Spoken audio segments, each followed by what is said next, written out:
Thank you. And it's really an honor to be here. The theme this month, they mentioned to me quite a while ago, was to be on love. And I came to the conclusion to do a sermon on the love between two brothers, and the brothers are James the Just and Jesus of Nazareth. There's a very, very interesting story between them that is not well known to most people. Jesus had a rather large family. Most modern Christian denominations don't talk about Jesus' family. They don't say he didn't have one, they just don't talk about it. And there are a number of reasons why that is. And in this sermon, I'll cover one of the major reasons. Jesus' family is first attested in the Gospel of Mark, the first gospel written somewhere between 70 and 75 AD. Jesus is baptized by John the Baptizer and then goes off into the wilderness. And when he comes back, he begins his earthly ministry. And, which shouldn't be too much of a surprise, he really starts his ministry in Nazareth. And he goes to the little synagogue, and he goes into synagogue, he begins preaching. And of course, everybody there knows who he is because that's where he was raised. And they flock to the synagogue and it's jammed. And they say, where does this man come from? Don't we know him? Isn't this the son of Mary? Isn't his brothers, James, Joseph, Simon, and Jude? Don't his sisters live with us? So right there from the Gospel of Mark, Jesus had 4 brothers and at least 2 sisters, and his mother was still there. While he was preaching in the gospel, his family comes to the synagogue and tell the people on the outside, because they can't get in, he's crazy. We got to take him away. So they pass the word in, and the people in there tell Jesus, oh, your family is out there. They want to take you away because they think you're crazy. He responds by saying, my family are those who listen to me and hear my word. In other words, he was sticking it back to his family because they had no faith in him. What families can be like. They were embarrassed he was doing this. That's probably one of the reasons why you don't hear a lot about his family. They tell you we are to believe in Jesus, and look at his own family. They didn't believe him. They wanted to drag him off and, get him in a hut somewhere and, get him out of sight. Later in the Gospel of John, Jesus' brothers go to him and suggest, Jesus, why don't you go down to Jerusalem for the Feast of the Tabernacle? And he says, okay, that sounds like a good idea. And he takes his disciples and he heads off, and his brothers don't go with him. Why? It says very plainly in the verse, because they do not believe in him.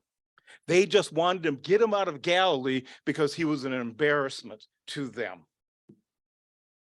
So you can see that he didn't have real good family relations.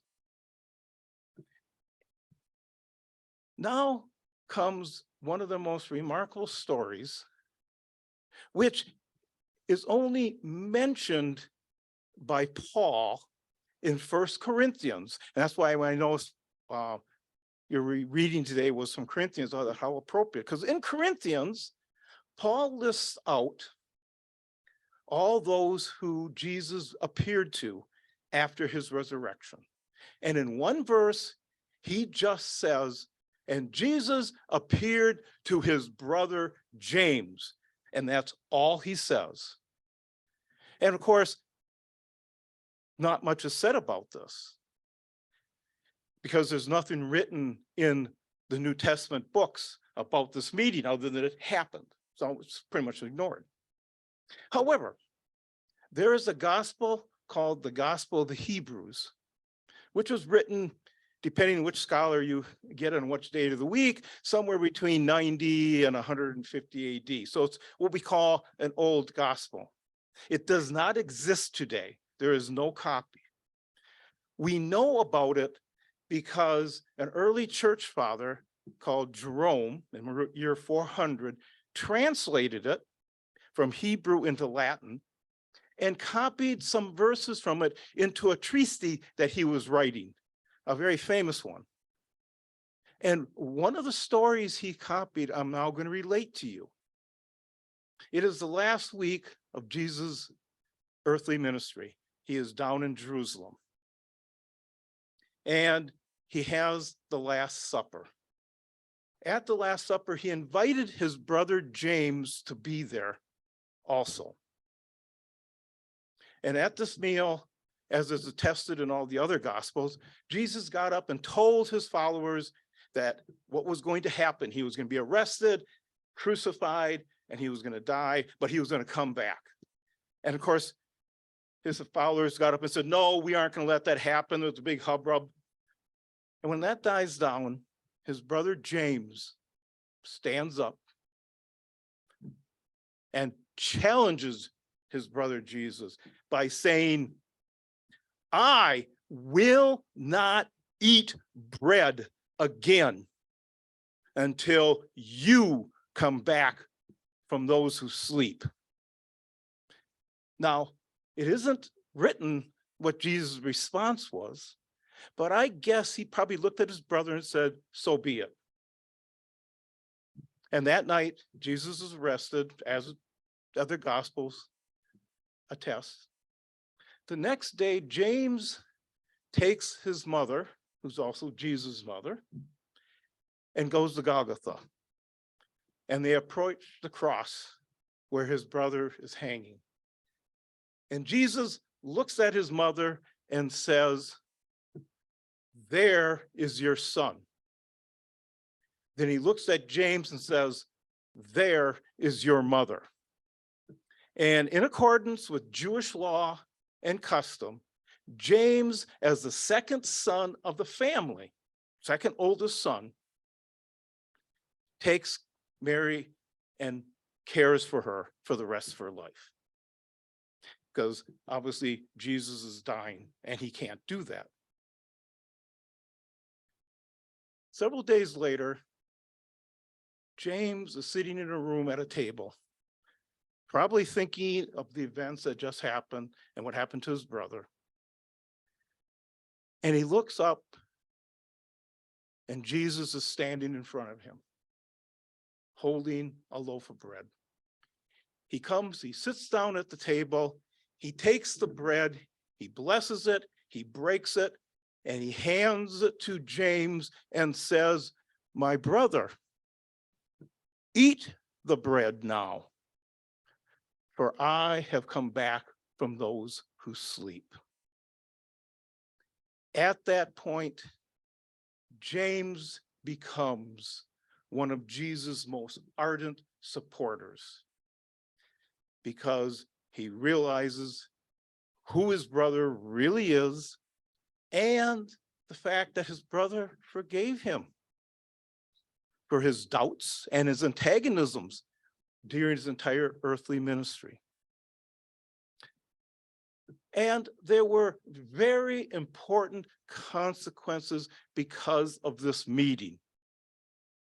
Around 42 AD, James becomes the head of the Jerusalem church when Peter flees the city after being arrested. While he's head of the church, around 50 AD, they have a council which must decide whether Paul can bring Gentiles into the new church without those Gentiles having to follow the law of Torah and the men having to be circumcised. And it was James that made the decision.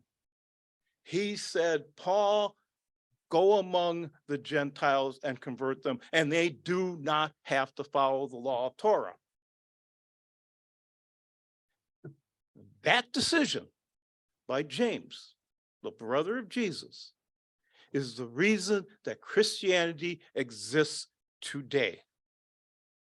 Because 20 years later, in 70 AD, the Romans sacked the city of Jerusalem and burned the temple to the ground. And part of the collateral damage from this war was that the Jerusalem church basically was wiped out and many of his followers killed. If James hadn't made that decision, then perhaps Paul would not have gone and converted and started churches throughout the empire.